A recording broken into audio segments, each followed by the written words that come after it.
بہت سی خواتین رمضان میں اور بالخصوص رمضان کے اخیر عشرے میں ماہواری شروع ہو جانے سے سخت ذہنی کوفت کا شکار ہو جاتی ہیں اور یہ سوچ سوچ کر پریشان ہوتی ہیں کہ اب اخیر عشرے کی عبادات تاقراتوں اور لیلۃ القدر کا کیا بنے گا۔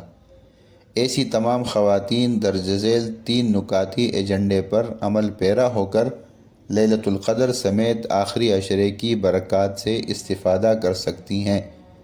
نمبر 1، نیت کی درستگی۔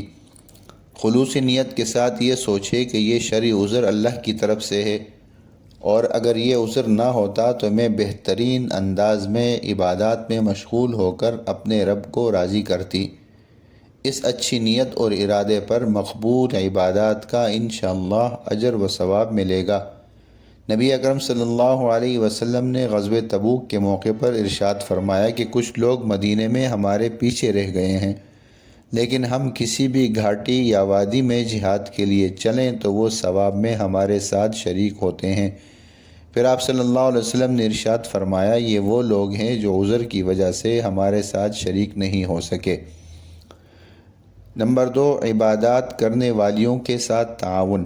ایسی خواتین عبادات، تراویح اور تہجد میں مصروف گھر کی دیگر خواتین کے ساتھ تعاون کر کے ان کی عبادات کے برابر اجر و ثواب حاصل کر سکتی ہیں۔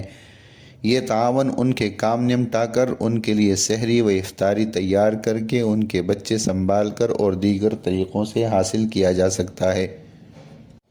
نمبر 3، ذکر و اذکار اور دعاؤں میں مشغولیت۔